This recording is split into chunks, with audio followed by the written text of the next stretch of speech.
Hey there, Fisher Elementary, Mrs. Tag here, and Cubby, and we are coming to you to read you the next chapter of Harry Potter and the Sorcerer's Stone. So let me find a good spot for Cubby to sit. He's hanging out with the library monsters, and then we will get to the story. So see you in a bit, Cubby. So this chapter is called The Journey from Platform 9 3/4. Now, a platform is kind of like a gate for an airplane. It's a place where you go and you catch a train. Usually they're just by number. 1, 2, 3, 4, 5, 6, 7, 8, 9, 10. This one says platform 9 3/4. So that's kind of odd. Let's see what happens. The journey from platform 9 3/4. Harry's last month with the Dursleys wasn't fun. True, Dudley was now so scared of Harry he wouldn't stay in the same room, while Aunt Petunia and Uncle Vernon didn't shut Harry in his cupboard, force him to do anything, or shout at him. In fact, they didn't speak to him at all. Half terrified, half furious, they acted as though any chair with Harry in it were empty. Although this was an improvement in many ways, it did become a bit depressing after a while.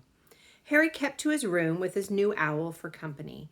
He had decided to call her Hedwig, a name he had found in A History of Magic. His school books were very interesting. He lay on his bed reading late into the night, Hedwig swooping in and out of the open window as she pleased. It was lucky that Aunt Petunia didn't come in to vacuum anymore, because Hedwig kept bringing back dead mice. Ugh. Every night before he went to sleep, Harry ticked off another day on a piece of paper he had pinned to the wall, counting down to September the 1st. On the last day of August, he thought he'd better speak to his aunt and uncle about getting to King's Cross Station the next day, so he went down to the living room where they were watching a quiz show on television. He cleared his throat to let them know he was there, and Dudley screamed and ran from the room. Uncle Vernon? Uncle Vernon grunted to show he was listening. I need to be at King's Cross tomorrow to go to Hogwarts. Uncle Vernon grunted again. Would it be all right if you gave me a lift? Grunt. Harry supposed that meant yes. Thank you.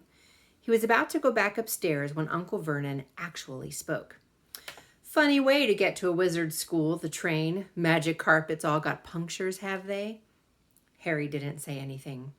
Where is this school anyway? I don't know, said Harry, realizing this for the first time. He pulled the ticket Hagrid had given him out of his pocket. I just take the train from platform 9 3/4 at 11 o'clock, he read. His aunt and uncle stared. Platform what? 9 3/4? Don't talk rubbish, said Uncle Vernon. There is no platform 9 3/4. Well, it's on my ticket. Barking, said Uncle Vernon. Howling mad, the lot of them. You'll see. You just wait.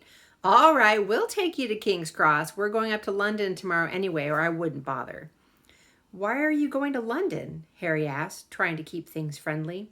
Taking Dudley to the hospital, growled Uncle Vernon. Gotta have that ruddy tail removed before he goes to Smeltings. Harry woke at 5 o'clock the next morning and was too excited and nervous to go back to sleep. He got up and pulled on his jeans because he didn't want to walk into the station in his wizard's robes. He'd change on the train. He checked his Hogwarts list yet again to make sure he had everything he needed, saw that Hedwig was shut safely in her cage, and then paced the room, waiting for the Dursleys to get up. 2 hours later, Harry's huge, heavy trunk had been loaded into the Dursleys' car. Aunt Petunia had talked Dudley into sitting next to Harry, and they had set off. They reached King's Cross at 10:30. Uncle Vernon dumped Harry's trunk onto a cart and wheeled it to the station for him. Harry thought this was strangely kind until Uncle Vernon stopped dead, facing the platforms with a nasty grin on his face. Well, there you are, boy. Platform 9, platform 10. Your platform should be somewhere in the middle, but they don't seem to have built it yet, did they? He was quite right, of course. There was a big plastic number 9 over one platform, and a big plastic number 10 over the one next to it, and in the middle, nothing at all. Have a good term, said Uncle Vernon with an even nastier smile. He left without another word. Harry turned and saw the Dursleys drive away. All three of them were laughing. Harry's mouth went rather dry. What on earth was he going to do? He was starting to attract a lot of funny looks because of Hedwig. He'd have to ask someone. He stopped a passing guard, but didn't dare mention platform 9 3/4. The guard had never heard of Hogwarts, and when Harry couldn't even tell him what part of the country it was in, he started to get annoyed, as though Harry was being stupid on purpose. Getting desperate, Harry asked for the train that left at 11 o'clock, but the guard said there wasn't one. In the end, the guard strode away, muttering about time wasters. Harry was now trying really hard not to panic. According to the large clock over the arrivals board, he had 10 minutes left to get on the train to Hogwarts, and he had no idea how to do it. He was stranded in the middle of a station with a trunk he could hardly lift, a pocket full of wizard money, and a large owl.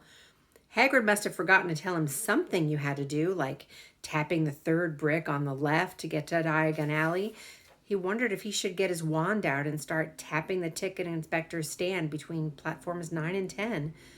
At that very moment, a group of people passed just behind him, and he caught a few words of what they were saying. Packed with muggles, of course. Harry swung around. The speaker was a plump woman who was talking to 4 boys, all of them with flaming red hair. Each of them was pushing a trunk like Harry's in front of him, and they had an owl. Heart hammering, Harry pushed his cart after them. They stopped, and so did he, just near enough to hear what they were saying. "Now, what's the platform number?" said the boy's mother.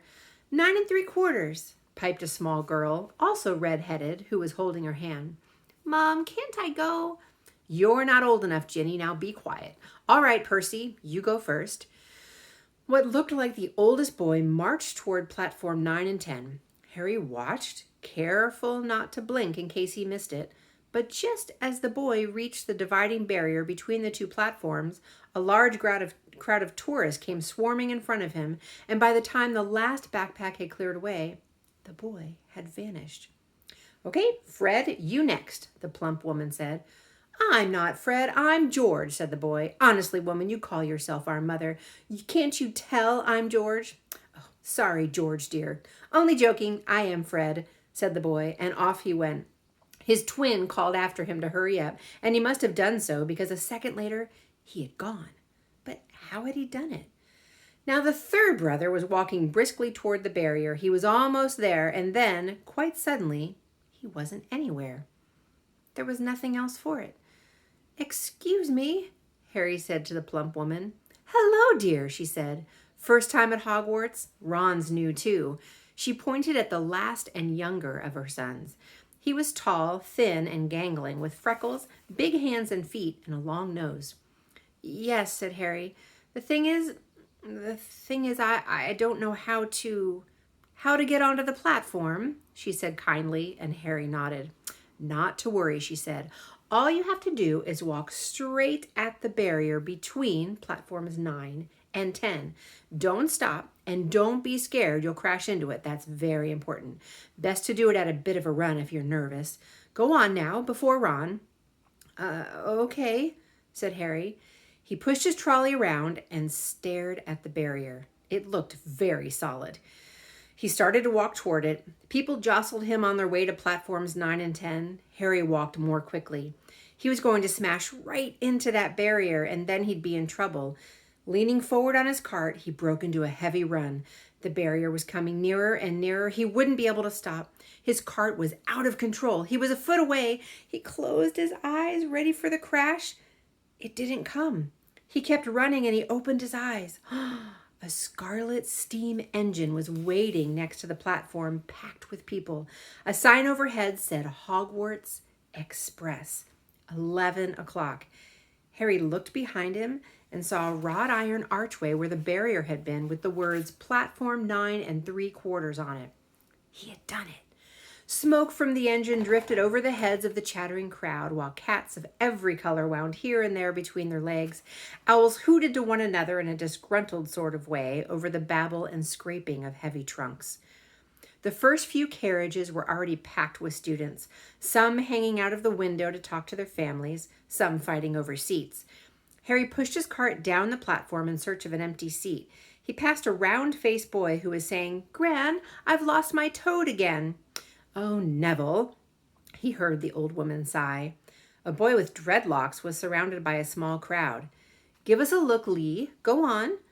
The boy lifted the lid of a box on his arms, and people around him shrieked and yelled as something inside poked out a long, hairy leg. Harry pressed through the crowd until he found an empty compartment near the end of the train. He put Hedwig inside first and then started to shove and heave his trunk toward the train door. He tried to lift it up the steps but could hardly raise one end, and twice he dropped it painfully on his foot. "Want a hand?" It was one of the red-haired twins he'd followed through the barrier. "Oh, yes, please," Harry panted. "Oi, Fred, come here and help." With the twins' help, Harry's trunk was last tucked away in a corner of the compartment. "Thanks," said Harry, pushing his sweaty hair out of his eyes. "What's that?" said one of the twins suddenly, pointing at Harry's lightning scar. "Blimey," said the other twin. "Are you?" "He is," said the first twin. "Aren't you?" he added to Harry. "What?" said Harry. "Harry Potter," chorused the twins. "Oh, him," said Harry. I mean, yes, I am." The two boys gawked at him, and Harry felt himself turning red. Then, to his relief, a voice came floating in through the train's open door. "Fred, George, are you there?" "Coming, Mum." With a last look at Harry, the twins hopped off the train. Harry sat down next to the window where, half hidden, he could watch the red-haired family on the platform and hear what they were saying. Their mother had just taken out her handkerchief. "Ron, you've got something on your nose."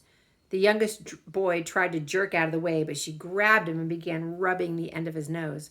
"Mom, get off." He wiggled free.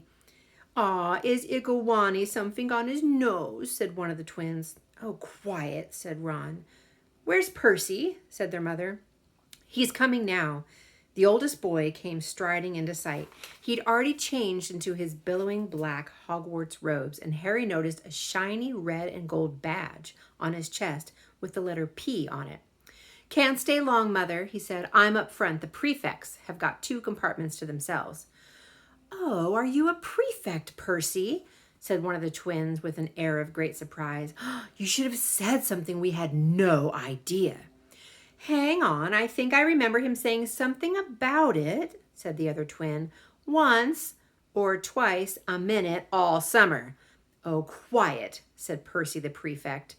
"How come Percy gets new robes anyway?" said one of the twins. "Because he's a prefect," said their mother fondly. "All right, dear. Well, have a good term. Send me an owl when you get there." She kissed Percy on the cheek and he left. Then she turned to the twins. "Now, you two, this year, you behave yourselves. If one more owl comes to me telling me you've blown up a toilet or..." "Blown up a toilet? We've never blown up a toilet." "Great idea, though, Mum. Thanks."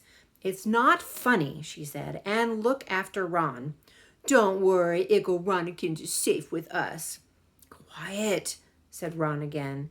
He was almost as tall as the twins already, and his nose was still pink where his mother had rubbed it. "Hey, Mom, guess what? Guess who we just met on the train?" Harry leaned back quickly so they couldn't see him looking. "You know that black-haired boy who was near us at the station? Do you know who he is?" "Who?" said his mom. "Harry Potter." Harry heard the little girl's voice. "Oh, Mom, can I go on the train and see him? Oh, Mom, please." "You've already seen him, Ginny, and the poor boy isn't something you goggle in at the zoo." "Is he really, Fred? How do you know?" "Asked him. Saw his scar. It's really there, like lightning." "Poor dear, no wonder he was all alone. I wondered. He was ever so polite when he asked how to get on the platform." "Never mind that. Do you think he remembers what you-know-who looks like?" Their mother suddenly became very stern. "I forbid you to ask him, Fred. Now don't you dare, as though he needs reminding of that on his first day of school." "All right, keep your hair on," he said. A whistle sounded. "Oh, hurry up," their mother said, and the 3 boys clambered onto the train. They leaned out of the window for her to kiss them goodbye, and their younger sister began to cry. "Don't, Ginny. We'll send you loads of owls. We'll send you a Hogwarts toilet seat." "George," said Mom. "Only joking, Mom," said George. The train began to move. Harry saw the boy's mother waving and their sister half laughing, half crying, running to keep up with the train until it gathered too much speed, and then she fell back and waved. So that's where we're going to stop the first part of chapter 6. So until Friday, I hope you guys have a wonderful week. Cubby and I are going to hang out, maybe watch the rain a little bit and do some reading. So drop me a line sometime if you'd like. I'd love to hear from you. And until Friday, enjoy yourselves, be kind to one another, and I will see you soon. Bye-bye.